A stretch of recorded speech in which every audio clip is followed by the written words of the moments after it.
नाजरीन, drama serial baby बाजी की लास्ट एपिसोड में दिखाया जाएगा कि सारा अपनी ही बेटी आशी को ब्लैकमेल करके बिलाल के साथ निकाह करने के लिए मजबूर करेगी, लेकिन ऐन वक्त पे गुलजार जेल से रिहा होके वहां पहुंच जाएगा और अपनी बेटी को इन जालमों के चुंगल से आज़ाद करवा लेगा। और दूसरी तरफ फरहत और वासिफ को भी औलाद की खुशखबरी मिल जाएगी।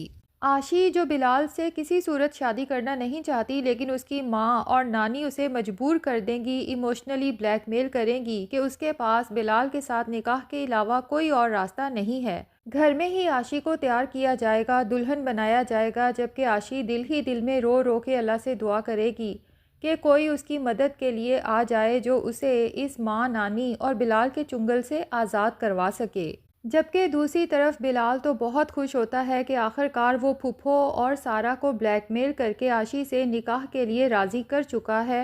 अब निकाह वाले दिन वो अपने 4 गवाहान और मौलवी साहब को लेके आशी के साथ निकाह के लिए घर पहुंच जाता है। लेकिन बिलाल के दिल में ये भी डर है कि कहीं आशी ऐन निकाह के मौके पे इनकार ना कर दे, इसलिए सारा को रिवॉल्वर थमा देता है और सारा भी अपनी बेटी को रिवॉल्वर दिखाते हुए ब्लैकमेल करती है कि अगर तुमने गवाहों और मौलवी साहब के सामने कोई भी ड्रामा करने की कोशिश की तो याद रखना कि मुझसे बुरा कोई नहीं होगा। आशी तो अपनी माँ को हैरत से देखती है कि ये कैसी माँ है जिसे पता भी है कि बिलाल किस कमाश का इंसान है, इसके बावजूद अपनी बेटी की ज़िंदगी अपने हाथों से तबाह करने जा रही है। जबकि आशी और नानी भी मजबूर हैं क्योंकि वो बिलाल की धमकियों से डर चुकी हैं। बिलाल उन्हें साफ तौर पे बता चुका है कि उनके तमाम ब्लैकमेल पॉइंट्स उसके पास मौजूद हैं और वो सब कर दिखाएगा जो अज़रा ने नहीं किया, यानी इन दोनों माँ बेटी को जेल की सलाखों के पीछे भेजने में ज़रा देर नहीं करेगा।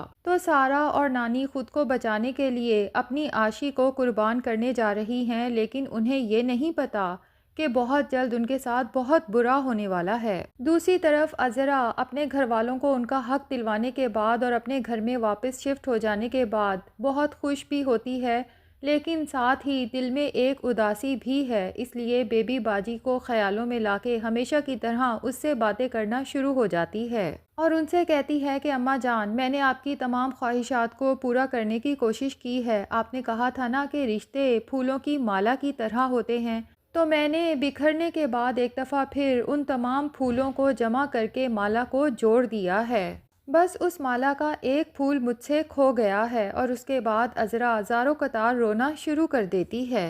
जमाल को बहुत ज़्यादा याद करती है और उसके इस तरह चले जाने पर बेबी बाजी से माफ़ी मांगती है। उसे ये भी याद आता है कि उसने भी तो शुरू में बेबी बाजी को बहुत ज़्यादा परेशान किया था, लेकिन उसने कभी सोचा नहीं था कि फूफो इस तरह से उसकी ज़िंदगी में आएंगी, उसे इतना परेशान करेंगी कि उसे भी नदामत होगी कि ये सब कुछ तो उसने भी कभी ना कभी अपनी सास के साथ किया था। बेबी बाजी से ख़यालों ही ख़यालों में बात करते हुए कहेगी कि आपका बेटा जमाल इस दुनिया में नहीं रहा तो उसके जाने के बाद मैं भी टूट कर रह गई हूँ। दूसरी तरफ कुरैशी साहब भी अपनी बेगम के साथ घर पहुँच जाते हैं, जबकि वलीद, नसीर और बाकी घर वाले भी वहाँ पर मौजूद होते हैं। सभी घर वाले आपस में बहुत खुश होते हैं और सभी मिलके बेबी बाजी को भी बहुत ज़्यादा याद करते हैं। अज़रा की माँ भी वहीं पर मौजूद होती है और वो इस बात पर बहुत ज़्यादा खुश होती है कि उसकी बेटी ने अपने घर वालों को जोड़ने में बहुत अहम किरदार अदा किया है। अब ये तो हो ही नहीं सकता कि तीनों भाई इकट्ठे हों और किसी भी गम या खुशी में उन्हें अपने बड़े भाई जमाल की याद ना आए। अपने घर में शिफ्ट हो जाने के बाद उन्हें फिर से अपने भाई की याद आती है, तो तीनों मिलके उसकी कब्र पे पहुंच जाते हैं। वलीद ज़्यादा उदास इसलिए होता है कि मरने से पहले दोनों भाइयों में थोड़ी अनबन हो गई थी, जिसके बाद वलीद घर छोड़ के चला गया था। इसलिए अपने भाई की कब्र से बात करते हुए कहता है कि आज मेरी ज़िंदगी का बहुत बड़ा दिन है। काश मैं आपको बता सकता कि आपसे जुदा होके मैंने कितनी बेचैनी में दिन गुजारे। मैं इस बात पर बहुत शर्मिंदा हूँ और बहुत उदास भी कि मैंने आपके साथ लड़ाई की और आपके रोकने के बावजूद घर छोड़ के चला गया। काश मैं वो सब ना करता। मैं तो जानता ही नहीं था कि मेरे इस तरह घर छोड़ के चले जाने के बाद आप दुनिया से ही चले जाएंगे। ये तकलीफ तो मेरी बर्दाश्त से बाहर है भाई। बचपन से लेके आज तक हम चारों भाई हमेशा इकट्ठे रहे, हर दुख सुख में एक दूसरे का साथ दिया। बेशक अब तीनों भाई इकट्ठे हैं, बहरहाल अपने बड़े भाई के बगैर वो खुद को अधूरा ही महसूस करते हैं। अब जमाल के चले जाने का दुख तो बहरहाल नसीर और वलीद को भी बहुत ज़्यादा है, लेकिन जब वो वासिफ को इस कदर तकलीफ़ में देखते हैं तो उसे हौसला देने की कोशिश करते हैं। दूसरी तरफ सारा और फुफ्फो जब आशी को दुल्हन बना के तैयार करके बाहर लेकर आ रहे होते हैं, जबकि आशी ने घूंघट ओढ़ रखा है, तो बाहर बैठा बिलाल तो अपनी दुल्हन को आते हुए देखकर बहुत ज़्यादा खुश हो जाता है कि आखिरकार मैं आशी को पाने में कामयाब होने वाला हूँ, क्योंकि आशी पर तो उसकी नज़र हमेशा से ही थी। अब मौलवी साहब को ये तशवीश तो होती है कि आखिर ये निकाह इतना छुप छुप के क्यों हो रहा है, और लड़की को भी साफ लग रहा है कि डराया धमकाया जा रहा है इस निकाह के लिए राजी करने के लिए। अब जैसे ही निकाह शुरू होने लगता है तो उसी लम्हे गुलजार साहब वहां पहुंच जाते हैं, जिनके साथ पुलिस ऑफिसर्स भी हैं, क्योंकि गुलजार तक जब ये खबर पहुंची थी कि बिलाल आज उसकी बेटी के साथ निकाह करने वाला है, तो गुलजार ने सोच लिया था कि वो मरता मर जाएगा, लेकिन अपनी बेटी को इस लफंगे इंसान के निकाह में किसी सूरत नहीं देगा।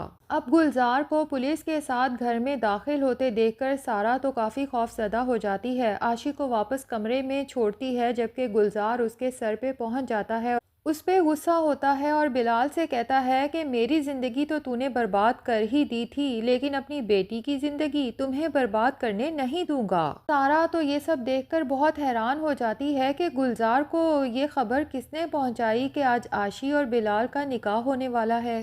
इतने में अजरा, नासिर, वलीद और वासिफ भी वहां पर पहुंच जाते हैं। बिलाल तो सारा की तरफ भागता है और गुलजार से कहता है कि मैंने कुछ नहीं किया, जो कुछ किया है तुम्हारी बीवी सारा ने किया है। उसने अपने आशना के साथ मिलके सारा चक्कर चलाया, यहाँ तक कि उसके आशना ने खुद ही अपने आप को गोली मार ली। हाँ, उसके बाद ये है कि तुम्हारी बीवी मुझे जो कुछ कहती रही, मैं उसकी मदद करने के लिए वो सब कुछ करता रहा, लेकिन बहरहाल तुम्हें जेल के पीछे पहुंचाने में ज्यादा हाथ इसी सारा का है।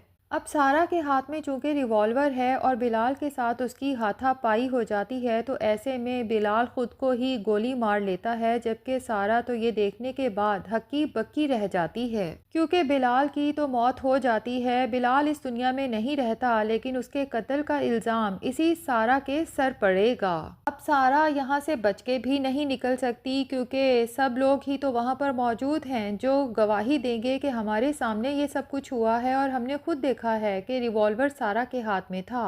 और वैसे भी बिलाल मरने से पहले तमाम गवाहों की मौजूदगी में इस सारा की सारी सच्चाई तो बता ही चुका है, तो सारा को अब सजा से कोई भी नहीं बचा सकता। अब सारा और फुफ्फो तो जेल की सलाखों के पीछे जाएंगे ही, लेकिन गुलजार की भी अभी तक जमानत नहीं हुई, तो हो सकता है जमानत तक उसे भी जेल में ही बाकी के दिन गुजारने पड़े।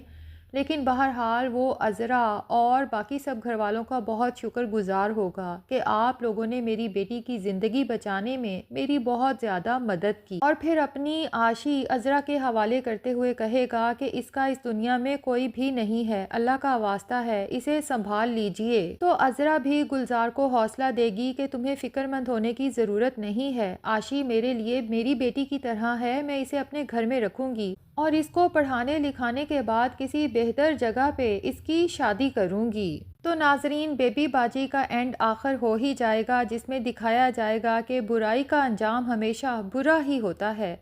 आप में से कौन कौन इस ड्रामे को मिस करेगा, कमेंट सेक्शन में ज़रूर बताएं, और अगर चैनल पे नए हैं तो प्लीज़ चैनल को भी सब्सक्राइब कर लें।